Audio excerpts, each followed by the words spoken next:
Oke, baik, di sini saya akan bacakan terkait pendahuluan. Hujan asam sendiri merupakan masalah lingkungan yang cukup signifikan, yang mana disebabkan oleh emisi sulfur dioksida (SO2) dan nitrogen oksida atau NOx. Penelitian ini membandingkan bagaimana Eropa dan Amerika Utara menanggapi masalah ini, menggunakan green theory sebagai kerangka analisis. Penelitian ini menggunakan metode kualitatif dengan analisis dokumen. Nah, istilah hujan asam sendiri mengacu pada deposisi senyawa asam dari atmosfer dalam berbagai bentuk. Penelitian awal oleh Svante Odden di Swedia dan Jean Likens serta Borman di Amerika Utara pada tahun 1960-an dan 1970-an, yang mana mengungkapkan hubungan antara emisi industri dan pengasaman air. Penelitian ini memicu perhatian masyarakat dan pemerintah untuk mendorong peraturan tentang polusi udara di Eropa dan Amerika Utara. Baik, di sini saya akan menjelaskan bagian kerangka pemikiran. Kelompok kami menggunakan green theory sebagai kerangka pemikirannya. Green theory menekankan efektivitas kebijakan, keadaan ekologis, dan keberlanjutan dalam menghadapi masalah lingkungan global. Teori ini mengadopsi perspektif ekosentrisme yang melihat ekosistem sehat sebagai syarat utama bagi keberlangsungan manusia.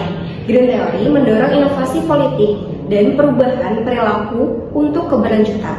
Prinsip-prinsip dari green theory ini diimplementasikan melalui undang-undang kelingkungan, gerakan sosial, konsumsi keberlanjutan, dan kerjasama internasional. Baiklah teman-teman, saat ini saya akan menjelaskan terkait metodologi penelitian dari penelitian kami.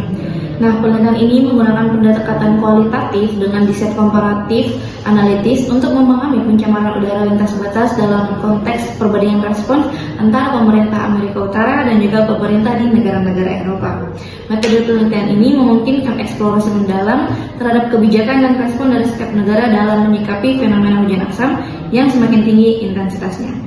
Sampel dalam penelitian ini juga melibatkan beberapa hal, yakni negara-negara tertentu, data emisi, kebijakan dan regulasi, dan data pencemaran. Teknik sampling yang digunakan untuk menentukan sampel ialah purposive sampling, yang mana ialah diambil dengan cara purposive sampling atau memilah dari berbagai sampel yang ada. Kemudian penelitian ini menggunakan instrumen berupa dokumen seperti artikel jurnal ilmiah, laporan dari Konvensi Udara Lintas Batas Jarak Jauh atau LRCAT, perjanjian bilateral antara Amerika Serikat dan Kanada. Kemudian, dokumen-dokumen ini juga digunakan untuk mengidentifikasi perbedaan kebijakan, bentuk kerjasama, hingga efektivitas pengurangan daripada emisi sulfur dioksida atau SO2 dan juga nitrogen dioksida atau NOx yang menjadi penyebab utama dari terjadinya hujan asam. Nah, data historis ini dari artikel ilmiah juga memberikan wawasan tentang perubahan kualitas udara dan keberhasilan implementasi kebijakan di masing-masing kawasan. Nah, oleh karenanya kami memakai pendekatan kualitatif karena kita tidak bisa mengamati secara langsung, melainkan kita harus melakukan pengamatan jarak jauh berbasis data dan dokumen. Selanjutnya kami akan menjelaskan mengenai bagaimana respon Amerika Utara dan negara-negara Eropa dalam menghadapi krisis hujan asam ini. Di Eropa sendiri, mereka melakukan penerapan batasan emisi yang ketat dan berhasil mengurangi emisi SO2 secara signifikan. Lalu mencapai pengurangan emisi dan pemulihan lingkungan yang lebih signifikan karena respon kolektif dan terorganisir.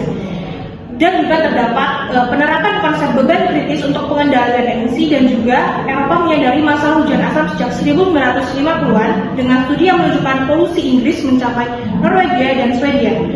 Mereka mulai bekerja sama dalam klub 30% untuk mengurangi emisi SO2 pada tahun 1970-an. Inggris dan Swedia berhasil menurunkan emisi hingga 98% sejak 1970-an.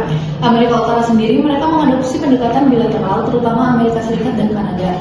Nah, awalnya dalam pendekatan ini tuh mengalami keterlambatan respon dalam menghadapi masalah hujan asam ini dengan penolakan awal dari pemerintah Amerika Serikat. Lalu Amerika Utara juga memilih program perdagangan emisi berbasis pasar di bawah Undang-Undang Udara Bersih.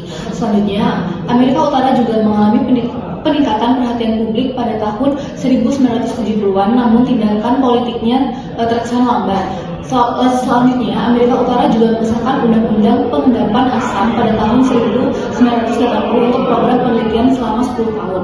Lalu Amerika Utara juga mengalami perubahan kebijakan setelah George W. Bush dilantik pada tahun 1989 dengan amandemen Undang-Undang Udara Bersih untuk mengurangi emisi SO2. Selanjutnya, emisi Amerika Serikat turun lebih dari 90% pada tahun 1990 hingga 2019. Lalu juga Eropa dan juga Amerika Utara bekerja sama dalam kerjasama internasional yang disebut dengan Convention on Long Range Transboundary Air Pollution atau yang bisa kita sebut LRTAP. Eropa dan Amerika Utara bekerja sama dalam LRTAP yang bertujuan untuk mengurangi polusi udara lintas batas. LRTAP telah membantu mengurangi emisi polusi udara, terutama sulfur, dan terus berkembang dengan penambahan protokol untuk mengatasi partikel seperti karbon hitam. Amerika Serikat meratifikasi protokol Gothenburg pada tahun 2017 dan protokol tentang logam berat pada tahun 2015. Selanjutnya itu adalah analisis berdasarkan Green Theory. Respon Eropa sendiri lebih sesuai dengan prinsip-prinsip Green Theory karena lebih kolektif, terorganisir, dan berlandaskan keadilan ekologis. Sedangkan pendekatan yang dilakukan oleh Amerika Utara ini cenderung memprioritaskan kepentingan ekonomi domestik daripada kesehatan lingkungan secara holistik. Pendekatan bilateral di Amerika Utara seringkali kurang memperhatikan aspek ekosentrisme.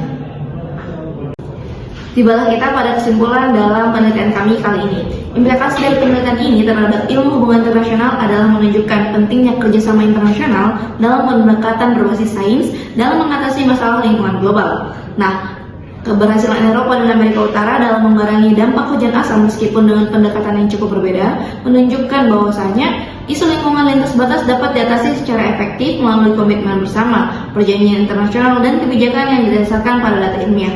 Penelitian ini juga menyoroti relevansi daripada Green Theory dalam hubungan internasional, di mana negara-negara didorong untuk mempertimbangkan aspek keberlanjutan dan keadilan ekologis dalam pengambilan keputusan terkait lingkungan.